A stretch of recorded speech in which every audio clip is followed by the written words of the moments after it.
said something along the lines of like, "Oh, I'm trying to fuck you" or something like that. Like he was like, "I'm trying to sleep with you." Like I remember seeing that clip. It's a scene that obviously doesn't make it into the movie, like a line, right?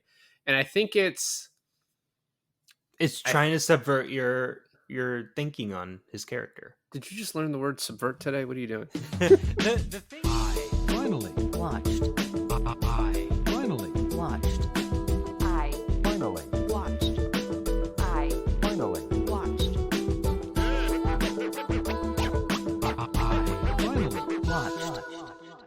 Hey guys, welcome to another episode of I Finally Watched. I'm Milan.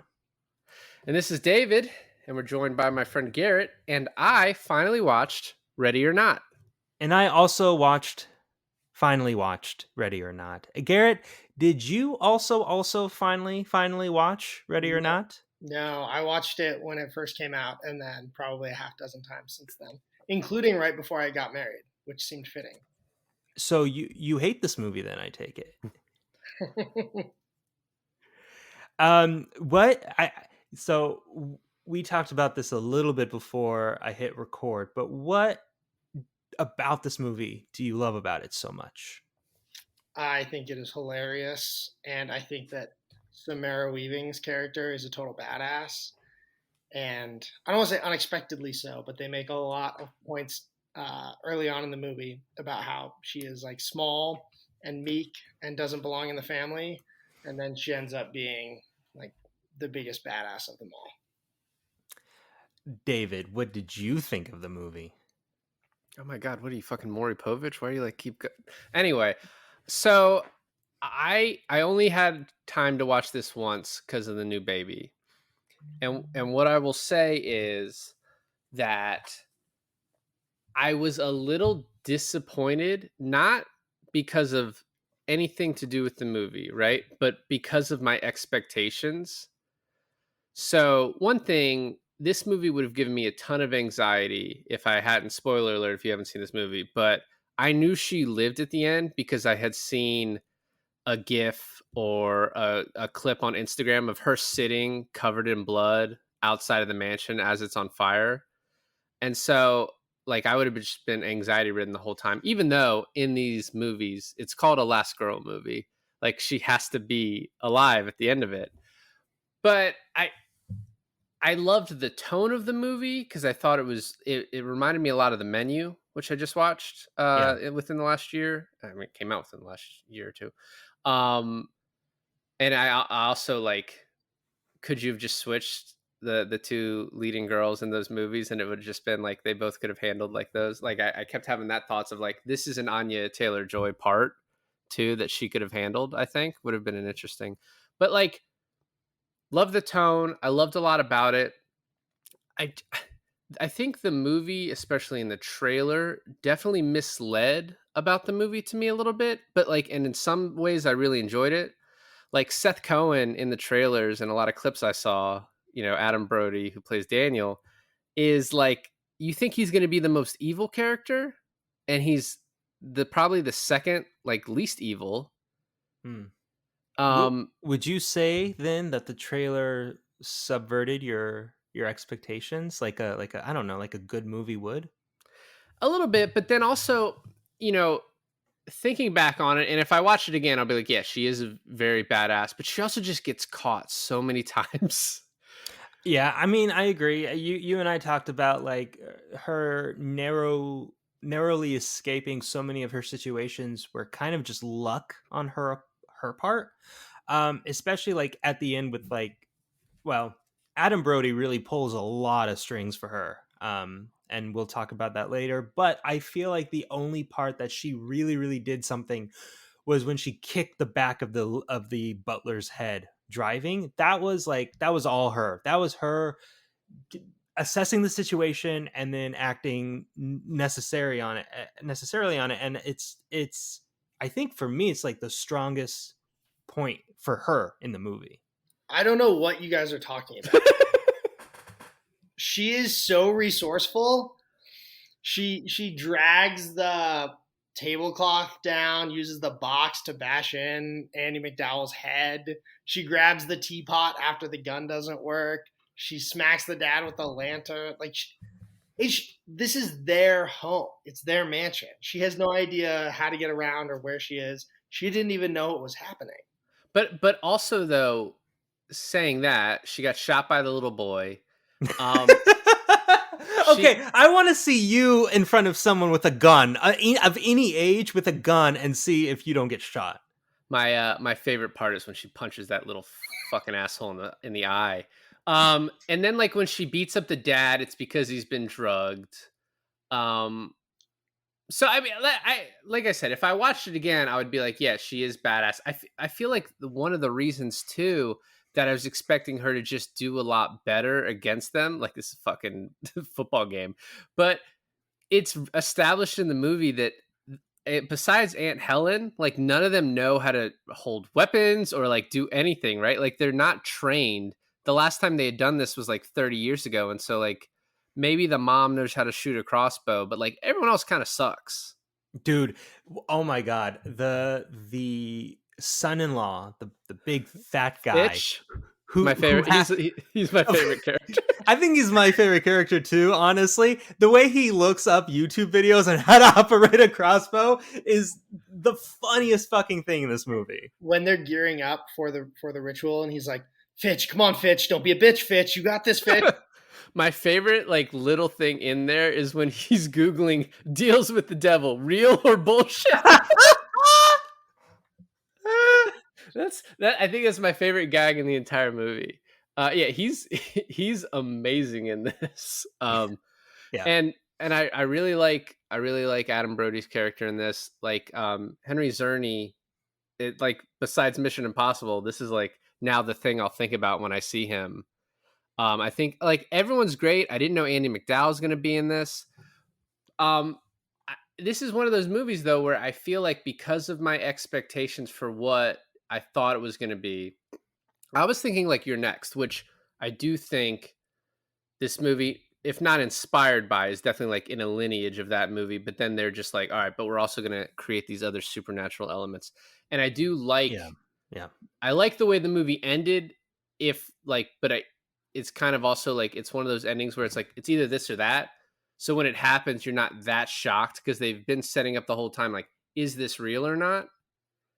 I think one of the big things about this movie plot wise is that point of it being real. Are they doing all this for nothing? How would they know? The only way they would know is that if they didn't do it and they all died, maybe, right? So they're like, oh, do we become these horrible, evil, psychotic people for just the chance of it being real, you know? And then I always thought too, like maybe they were leaning on the side of it being actually real because the box is kind of magic.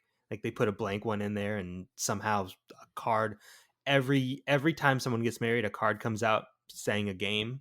I was like, oh, maybe that's like supernatural enough for them to be like, yeah, why take the chance?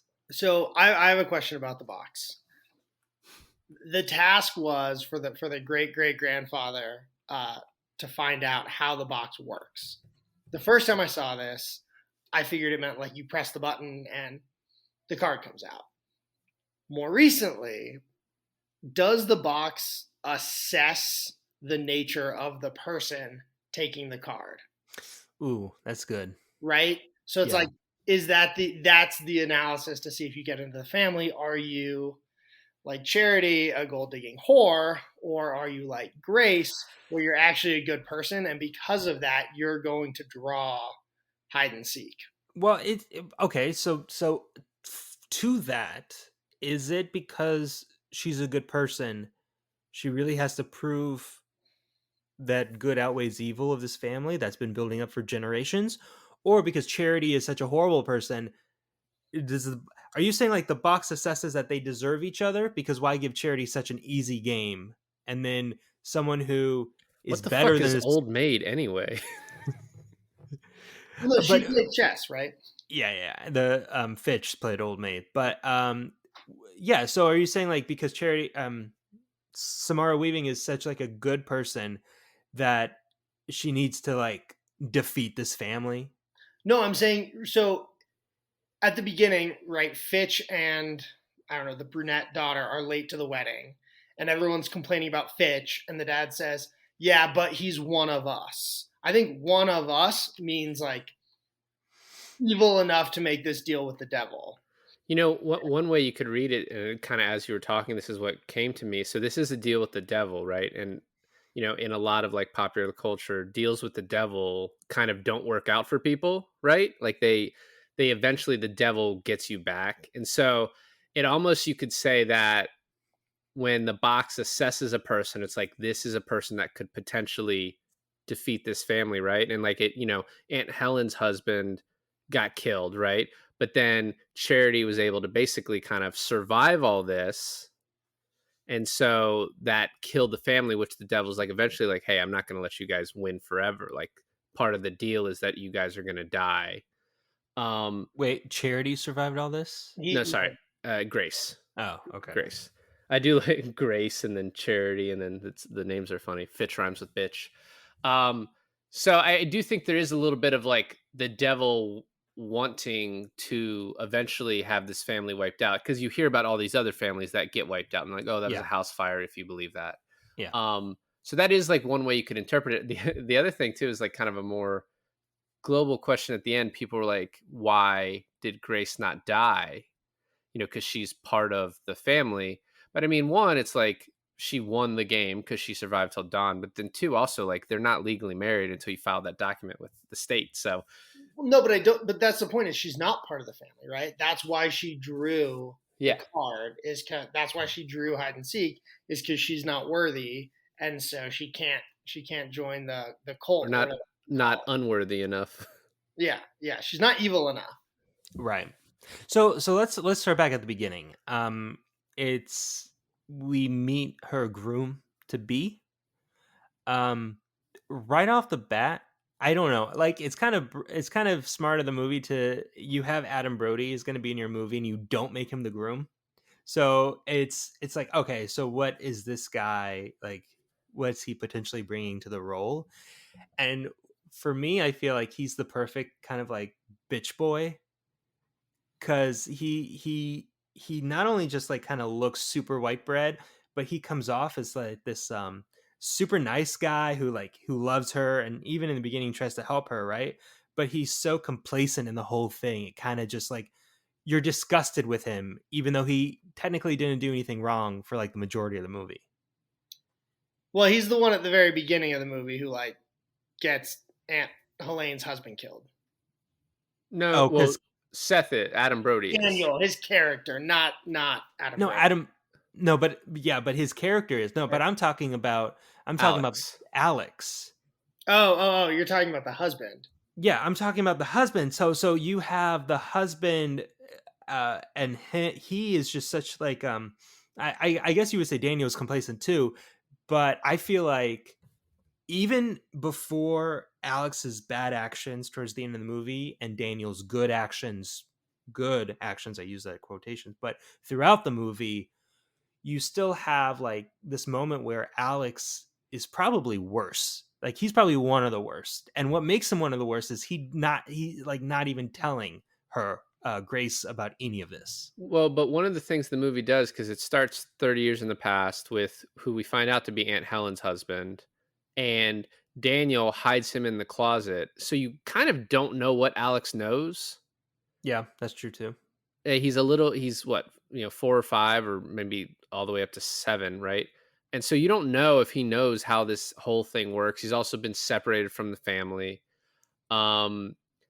So I think the movie wants you. I mean, a lot of these movies have to fall onto the same like kind of tropes or patterns, right? And like this whole movie, you're like, does this guy become a little bitch and turn on her? And like you just like it's gonna happen eventually.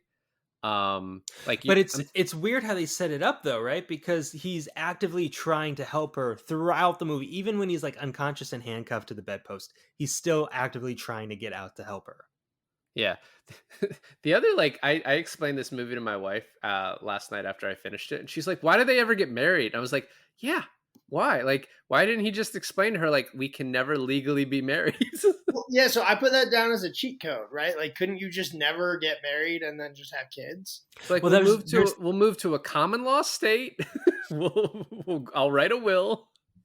There's a couple of things to that, right? One is the mention from the mother, especially how she's brought Alex back to the family, back to the fold, and she's going to need her help until like getting him, back into the family because I guess they gave like I guess Daniel was technically supposed to be the one to inherit all this, but he's an alcoholic and a bum and everyone hates him. So Alex is like the next ideal candidate. But he left the family, right? So it's like she's thankful that Grace brought him back. She only brought him back because to get married because Alex is the one who's like we got to go back to my parents' house and get married. The other thing too is that yeah, but didn't some other guy try to cheat before and the whole family died anyways? Like there's it's Well, the deal with the devil. They make reference to like my great uncle, like they didn't pick a card, and then the next day everyone died in a house Yeah. fire. But you have to actually get married though. You can just date. Like he didn't. If they don't get married, then they don't ever play the game. Who's to say with the intent of spending the rest of your life with this person, and the cheat code is not to get married, the devil wouldn't look, well on that. I mean, I don't know. By the rules of the movie, they're like on your wedding night at midnight, you have to play a game. Those are the rules. So When you have to get married at the estate. yeah. Oh yeah, you can't elope, right? Yeah. If you elope, yeah. because if they got married somewhere else, like in Vegas, then yeah, they would probably everyone would die. That would actually be a funny side plot if like one of the cousins like got drunk in Vegas and got married, and then they didn't play a game, and in the morning everyone was dead. It's like fuck. The other thing, so in I think we're like kind of on the wedding day right now. Daniel comes in and tells her like, "Oh, there's still time for you to run." And Alex, you're such a lucky guy. I remember in the trailer, there's this line in the movie when Daniel and Samara Weaving are standing next to each other, where he says like, "Oh, they're just trying to figure out if you're a gold digging whore like my wife." But I remember something in the trailer where he was like, said something along the lines of like, "Oh, I'm trying to fuck you" or something like that. Like he was like, "I'm trying to sleep with you." Like I remember seeing that clip. It's a scene that obviously doesn't make it into the movie, like a line, right? And I think it's trying to subvert your thinking on his character. Did you just learn the word subvert today? What are you doing? The thing too about that is that even Alex was like, yeah, my brother who's trying to sleep with you. Like he says it.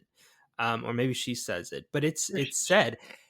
She says it. No, she says your alcoholic brother keeps hitting on me.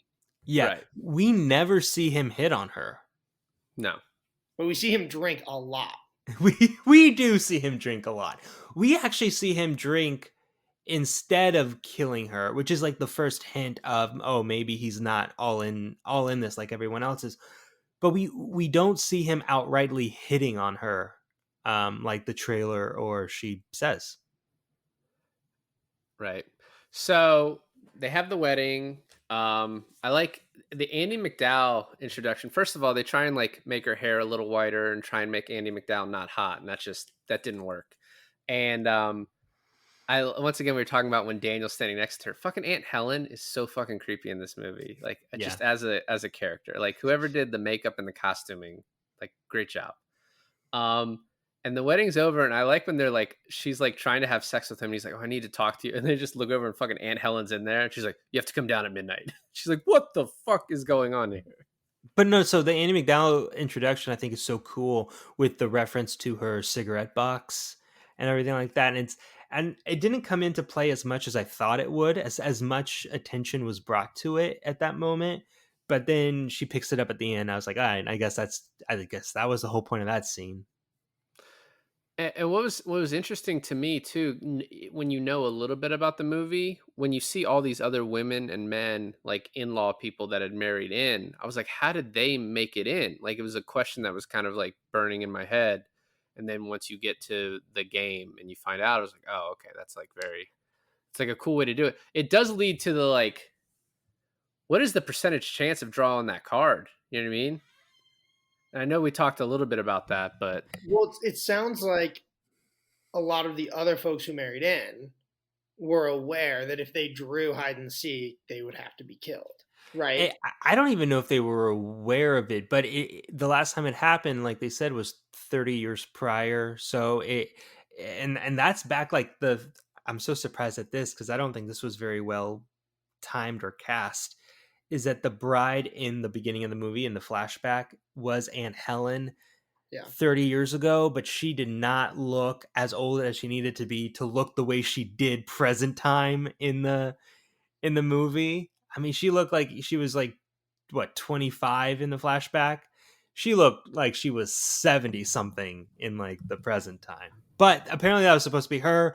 And so every like 30 years, I guess, maybe that's the I don't know how many people in the family get married in the 30 years, but like that's the odds of pulling hide and seek, I guess.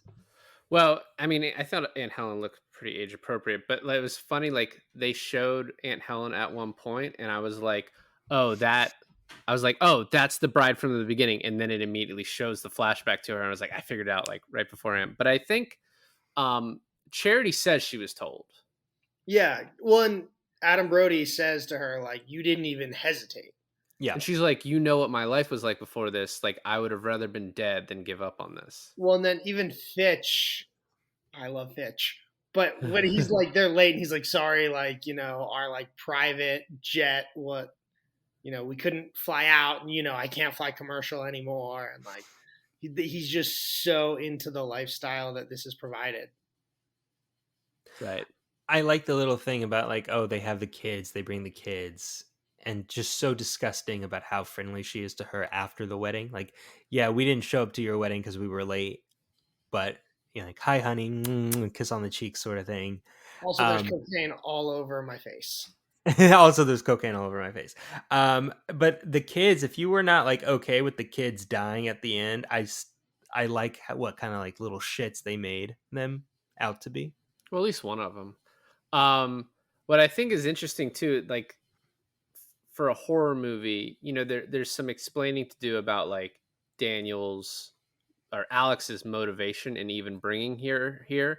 And I think like the movie does a good job where Andy McDowell's later on is like, if you didn't believe this, you would have never brought her here. You at least a little bit believe this. And then he's just like, he's going along with this, not telling her anything because he's like, the chances are so slim. Yeah. She picks checkers and we're just out of here and she never has to know what almost happened to her. And I do think when she draws the hide and seek card, the reactions I thought would have been a little bit bigger from like his eyes get big from Alex and Daniel looks over like fuck, but like I don't know. I think they were obviously trying to hide they were trying to hide what was about to happen from her because they didn't know what they were doing. They're not like trained killers, but I thought there would have been a bigger reaction. Okay, so he didn't tell her in case one of the things that was said is she goes, do I have to win? And he says, no, you just have to play. But that's an interesting twist on the deal with the devil, right? Is that even if it is old maid or badminton or checkers or whatever it is, they don't even have to win. I would have liked to see a scenario where they had to at least win those games. And then if they don't, they also explode. Yeah, but I think you need to set this up in a way where that's like this is just a once in a chance outcome that they have to deal with. It's not like a thing they do all the time because you are setting up that they're all kind of bitches, right? Like the dad is hiding most of the time when it really comes to it. So I thought one of the more interesting aspects of the whole movie was that this deal with the devil that their great grandfather made so long ago with this card gaming dude, it basically puts them into like a satanic cult. Like they're now a cult. And yeah, if it was, every time one of us gets married, we have to do this. They sacrifice a goat every year for this. It's like their thing. I don't know. Is that like, I guess it's part of it too. I miss that in the fine print, I guess. Was that like weird to you? These people like will play a game and kill each other, but like the goat, you're like too far. No, I just find that's like, is that something they were told they had to do? You have to make a blood sacrifice every year if you're not gonna do the marriage thing, or did they were like, oh, this is just a just in case thing, just just so our stocks go up and our success continues. Yeah, I don't know. I appreciated the lack of clarity on that because it kept the movie under 90 minutes, which I think if you're going to be funny, that's pretty key. Yes. Yeah. Yes. Yeah. So I also, one note I had that I just want to say, when I first met Fitch, I was like, I want him to die immediately, and then the movie just completely turns it around to where I'm like, keep Fitch around. Like, I like Fitch. The movie gave him no opportunity to die because he was in the bathroom for 55% of the whole film. taking the longest shit in the world. Or when he's like texting his buddy and he's like, "What's up?" He's like, just some family shit. So they tell her they're playing hide and seek, and they keep it like, yeah, they don't give her the details, and they're like, you have to. She's like, well, how do I win? Like, if you don't get found out till dawn. And she's like, well, you have an advantage because of the cameras. And then they send her off. They give her 100 seconds, and I love the creepy music, especially the way it comes back in the end. Is really good. It just like seeing her like nonchalantly, like, oh, where do I hide? She hides in the dumbwaiter as the family's like getting racked up and ready to go. And then it starts from there. I think that's obviously when the movie really takes off. I like your point about the movie being way more suspenseful if we didn't know she lived for certain in the end, because as she's like wandering the hall, like she gets bored in the dumbwaiter, she leaves, she's wandering the hallway. She doesn't know the gravity of the situation until she sees that maid die in front of her. But what's interesting up to this point is that because she's so unaware of the, what's about to happen to her, it's really suspenseful. Like the movie builds the suspense like to the top, but not really, because you also have like another hour and a half of this movie to go on, And it breaks it up with some very good humor, I think, so that like there's never a period of time for more than like 5 minutes where it's all intense and it's like all scary, because then something funny happens. And I think too, what you're waiting on is she's going to figure it out. The movie can't have her for 90 minutes not knowing what's happening and just evading it. It's like Tucker and Dale versus Evil, where Right. they're just like turning around with the blade and accidentally kills every person in the movie. It's not going to be one of those things. But what Gharrett says too is like when she does find out, and you have that really gory scene with like the maid coughing up blood, Alex tells her, look, go into the back walls and go to this, meet me at the doors, one on the left, one on the right. And she's so trying to like take all this in, she confuses the doors. Right. That's funny. And then the intense situation with the butler is intense, but then his like singing to the operatic music, that's funny. So they have this great like measure of how they do that. I really, really like her use of cursing. Like she swears a lot, but like when she goes and she doesn't know which door, and she just goes, "Fuck." It's like that's like a perfect reaction. Or when she's in the car and she's like on the phone with whoever assists with the car, and they turn it off, and she's like, "Go fuck yourself, Justin." He's like, all right, well, there's no need for that. My favorite of her cursing is at the end when the fire kind of billows and you see Mr. Bale or whatever his name is. I forget the guy's name. LaBelle. When you see Mr. LaBelle, and she's like, fuck, and like walks away. He gives her like almost like a wink and a nod, like, all right, you're all right. The other little thing here too is like, so Charity is going to go as Alex's wife is going to get murdered. She's going to go sleep with him in that room to make him feel better because she doesn't love her husband.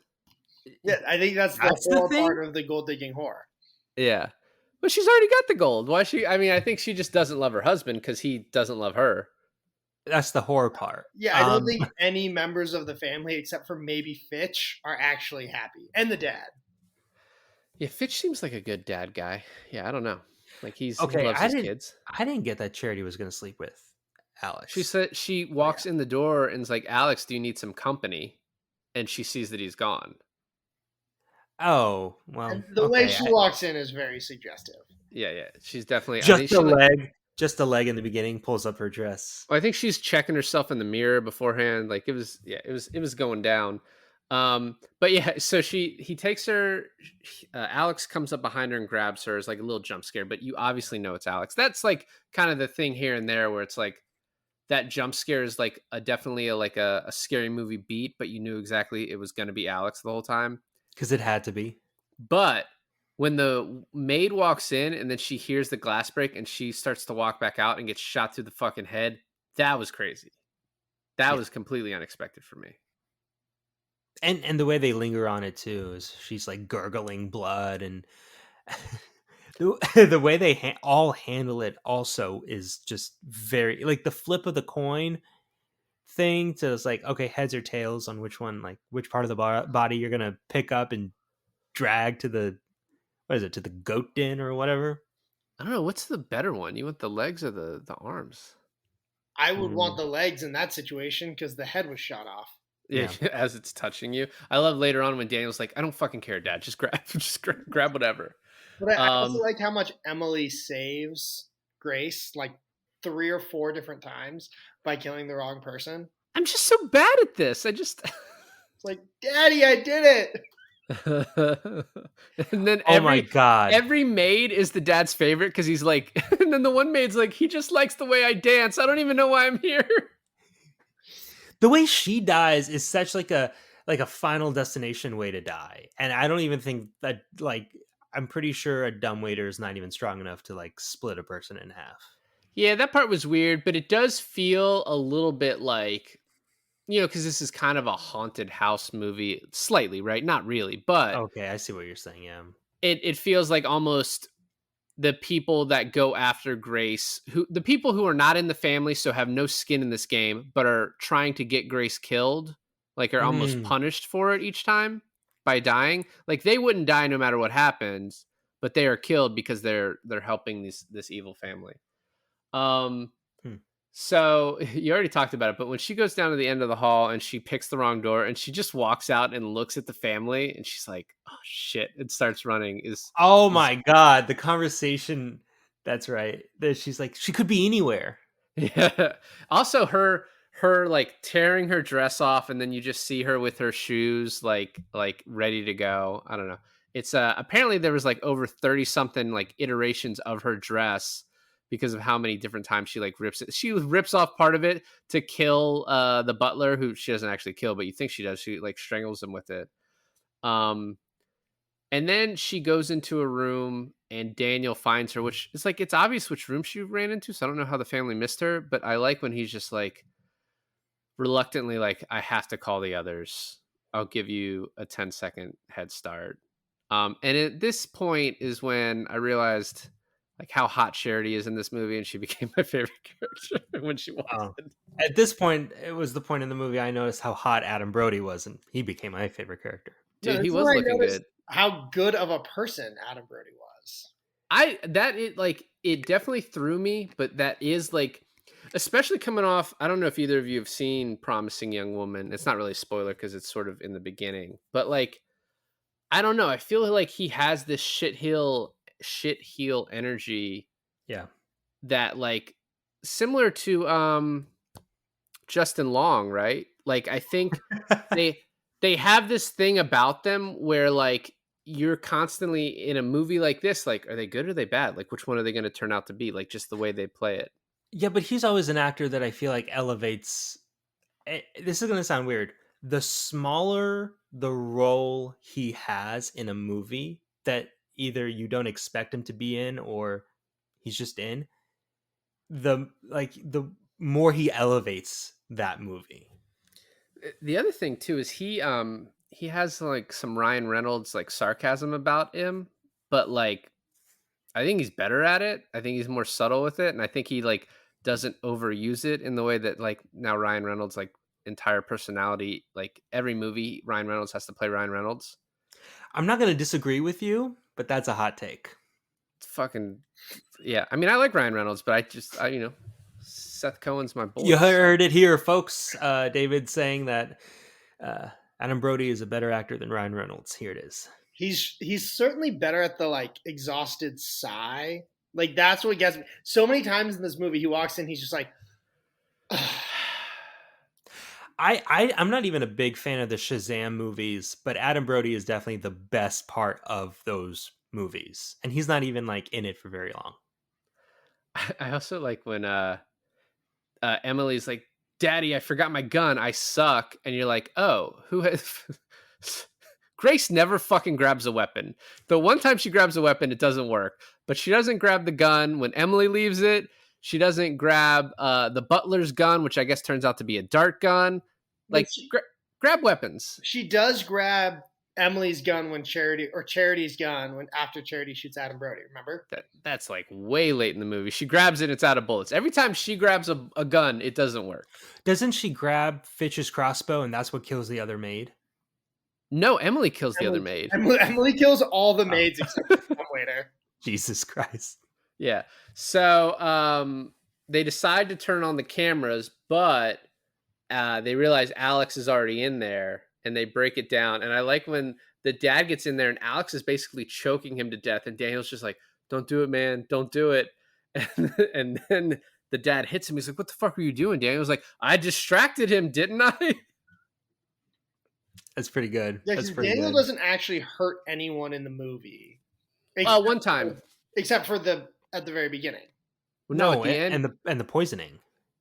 Yeah, but he even makes a point that they're not going to die. He's like, "Yeah, I Googled it. They'll shit weird for a week."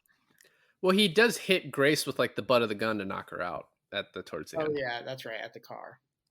So she grabs that gun. There's kind of this like it's sort of the scene I was talking about where it makes it seem like she's going to go on a rampage almost. Grabs the gun, has the sling of bullets around her shoulder, and then those bullets don't work.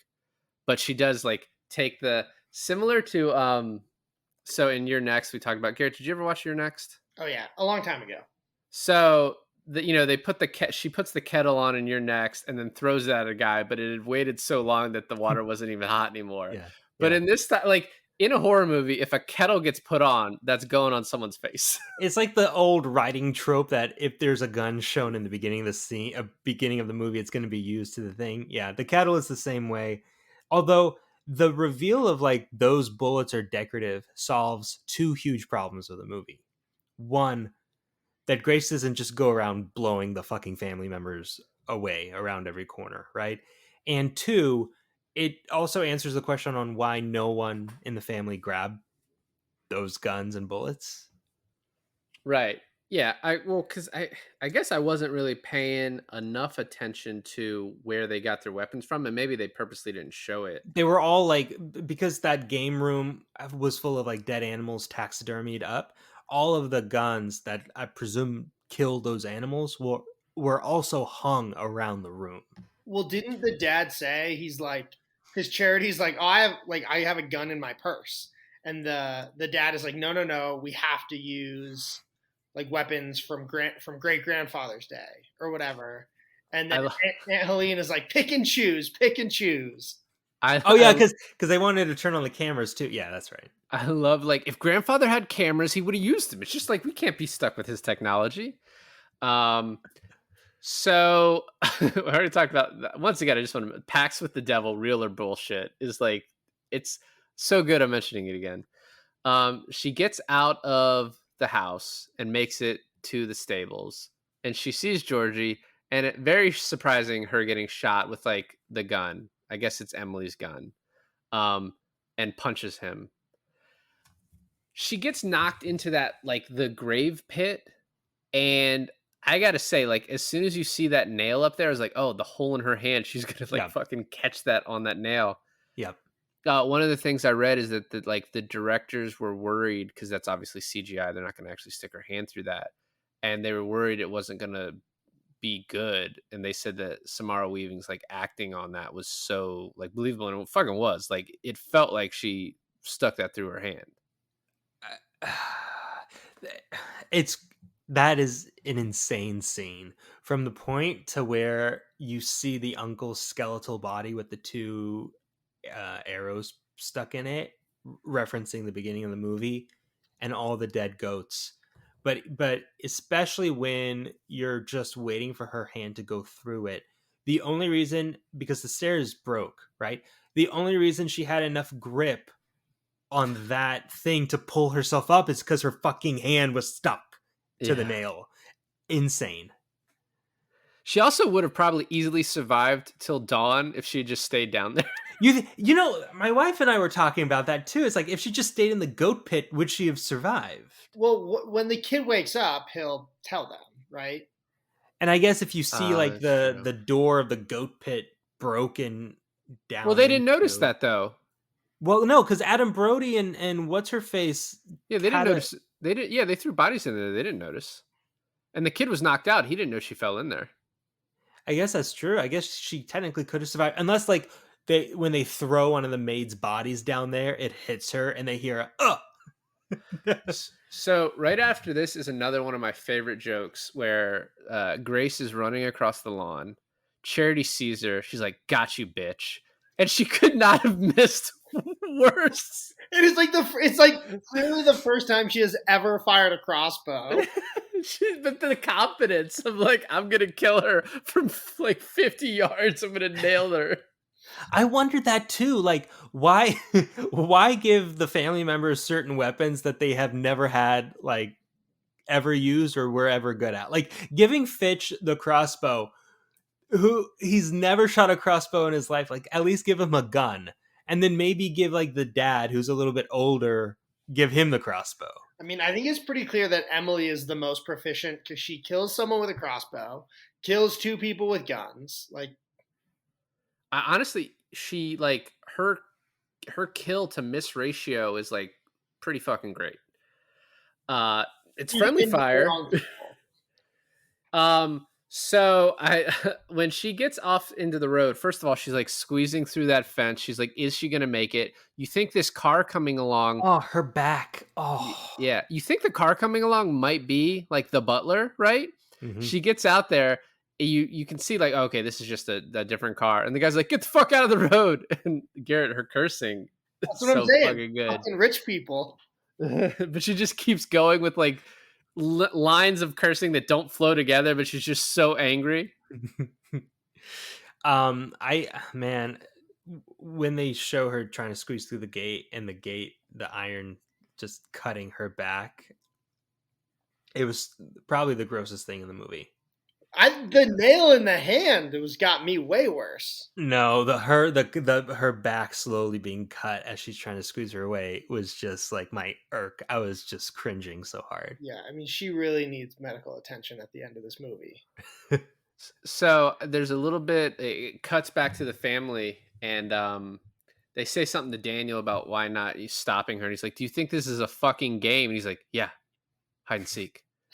And then they send him and Emily to go dispose of the bodies, and Emily's like, "No, don't send me on that." And she's like, "No, listen to your mother go." But there's this one point where they're throwing the bodies in, and Daniel's like, "We deserve to die. She deserves to live." And Emily's like, "My sons don't deserve to die." And that's it. Then cuts to they see Georgie, and Georgie's like, "Yeah, I tried to shoot that bitch," and it shows Daniel's face, and he's like, "Yes, even your sons." No, deserve he to said, die." "Yeah, I shot her." "Yeah."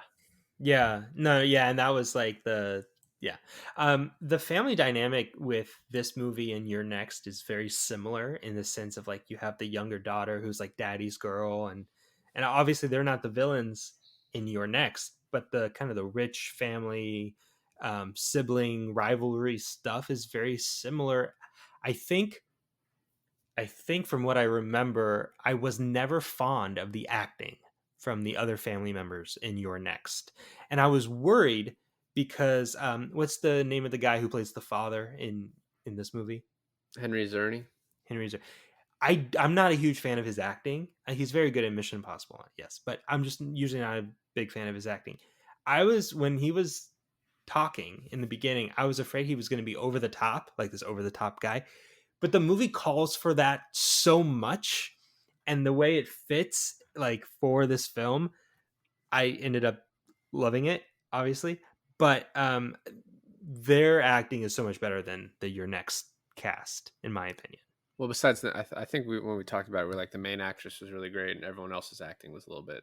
No, over the of top. course, but I just meant like the family. Yeah, no, I agree.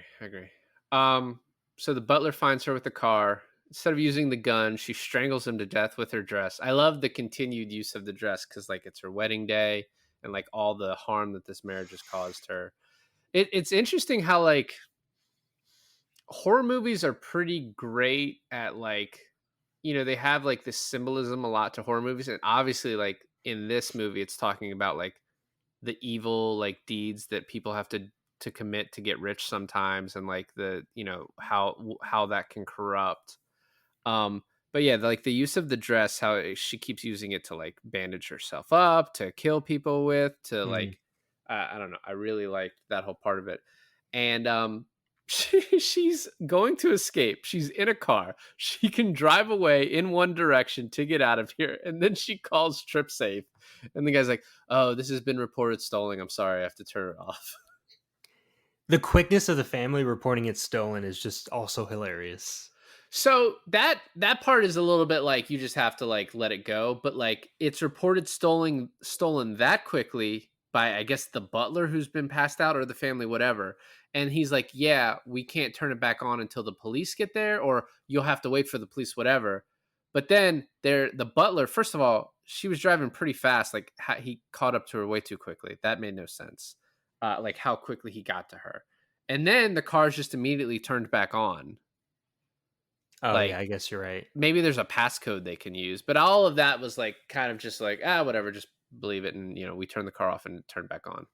um but then the family watching as the butler like turns up the music too loud, and just seeing that she's about to kick him in the face is so great. That is a brilliant way to do it. And then the slow motion for the actual accident.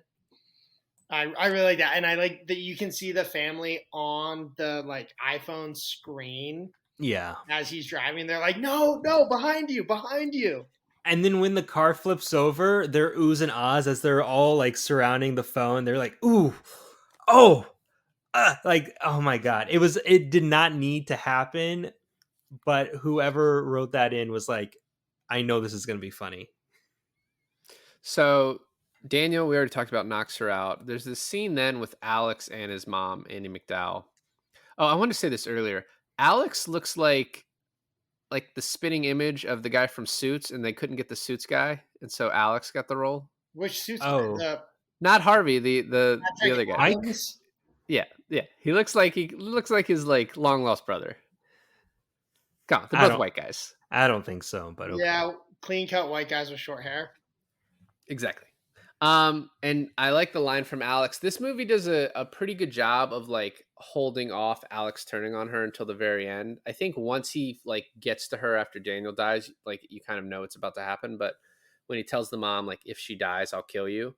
Well, I think you and hit then it on the head. It's Daniel's death. Because he Yeah. thinks she killed Daniel when really it was Daniel's wife. And the maybe, movie, but also he looks at her and the way she's backing away, he's like, oh, so I've lost you. Well, if I've lost you, you're the only reason that I'm not, you know what I mean? Like, you're the only reason you were my escape from this family. He said that before. yeah. Like, that is part of why he turns too. But Garrett has a point, and I thought that in the moment of the movie too, is that it was Daniel's death that set him off. The movie also did a really good job in like having Daniel die in his arms, not being able to say that it was Charity, or at least not being able to say it wasn't Grace, right? Um, and then he comes in, maybe even giving her the benefit of the doubt. He comes in as she's just smashing his mother's face in with the box, and which is also kind of funny in the moment because he's like, I don't know, it's like he walks into this, right? Well, and there was this line before where he says, I'll choose her over you, and the mom says, I don't believe you. And so then when he sees his wife killing his mom, he is taken aback by it, even though he's like left this family for so long. You know who took that death really well, like better than I thought what could have been acting, was the dad. No, I mean, he got down on his knees and was like, oh no. Oh no. Okay, we got to really hurry up and do this ritual right now. Well, there is time was of the essence, because they had what, an hour left when the crash happened, and then Daniel fucks it up. So then they're like, we have to kill her right now. And Alex like grabbed her. We didn't talk about her pistol whipping Charity. First of all, she hits the dad in the face several times with the lantern after he's been poisoned, and he comes back. She pistol whips Charity. Charity comes back. Like, all these people are still alive. And then we get to the final time for the ritual, and it's all been set up to where Aunt Helen has said Alex is going to be the one to kill her. The mom's like, you'll choose us over her. It's him there about to stab her, and we're like, is he actually going to go through with it? And he does, but he misses. Well, she How turned. does he? She turned. How does he? Yeah, she turns and gets stabbed in the shoulder. She just turns. Who was holding her? Oh, I think she Fitch. like pulled she pulled out of Fitch's grasp or whatever, maybe Aunt Helen's, I forget which side. And it then hits Dawn, and Aunt Helen's like, it's too late. And then I think this is a very cool aspect of the movie. The movie makes you believe, oh fuck, this was not real. Yeah. And as it's doing that, you're like, oh, that's an awesome ending. And then as soon as Aunt Helen's like, fuck it, we're gonna kill her anyway to make up for failing. Also, I we think can't leave a witness too. Is the big thing. right, because Fitch is like, what do we do with her? And then it shows how evil they are. Then they start exploding. And I think that is played pretty perfectly. It was so unexpected to me, which kind of threw me off upon a first viewing, but I think it is played really well. I agree that pause and then Fitch being like, "Oh, like we're fine. What are we gonna do with her?" Before Aunt Helen is like, I'm gonna hit her with my battle axe because we got to dispose. And then the explosions, and then immediately after Aunt Helene explodes, all of the other family members who married in are like, "I didn't mean it. I didn't mean it." Like, My favorite death is the two kids and the mom, and she runs out of the room with her kids, and all you hear are pop. Because you can't show kids exploding on. I was like wondering how they're going to do it. And so I think that is kind of the perfect way to like as like someone who watches a lot of movies, like you don't really show kids dying on screen. Like it happens every once in a while and you're always like, that's really fucked up. So like them running off screen and it happening, I think is like kind of the perfect way to play it. Having Alex being saved to the end was awesome also. And she, as they start exploding, she just starts laughing at the deaths. I think is very funny. Yeah, no, that part is great. And then she sees LaBelle and she's like, fuck. And this is a I want a divorce. she throws the ring at him. This is that's a huge mistake. What? I mean, she does not want a divorce, right? She's the only one left. So this is a question on the internet that a lot of people like brought up. One, what happens after this? Does she inherit everything or does she go to jail? Like a lot of people think, oh, she'll get charged with this. But there's so much evidence of her getting shot through the hand, her getting stabbed by the knife, the bodies in the goat pit, like the other people, all these people that have been murdered and her being brought into this, that it's like there's no way she gets charged with anything. Like there's a lot of fucking weird shit that happened in this house, but at the end of the day, there's so much evidence of like this family having done wrong things for years that she'll be fine and she'll probably inherit a tidy sum. There's also this question on like, and it answers it, but it's kind of weird if you think about it. Is her family, and it answers it by saying she's a foster kid, right? Right. So she wouldn't have any. I guess she wouldn't invite her foster parents or any of her foster siblings there. That's why she wanted to get married, right? Is to have a family because she didn't have anyone. I understand that, but then Charity's line about being like, you don't know where I've been before we got married, and then I guess Fitch was maybe also a nobody. Do the family innately like try to marry people who have no outer family? I don't know. I don't know if it matters that because they don't do any of the killing until after the wet, right? So everyone probably goes home, and then it's just the family, and it's so rare that they have to actually murder someone that. I guess. But it's just weird to me how it's like, oh, just conveniently, she's a foster kid who has no family. I mean, yeah, but it's also convenient for the movie that she drew hide and seek. Do you want to know who was considered for the role of Grace?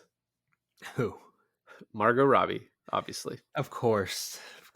And then there's a lot of interesting spoiler type facts that I found. So in the original draft, Grace dies, but they changed it to like the ritual not working, like what we actually saw. That's pretty interesting. I was actually thinking of like, So I like the ending, but I also thought it kind of, I don't know, it led itself into sort of an obvious way. But I was wondering if like in a movie like this, if you have it to where like the supernatural elements of it are real, where you're playing it that way, like if you could have a scenario where like they kill her, but it turns it like then she comes back like in like on in an almost immortal way, what I thought would have been like an interesting thing.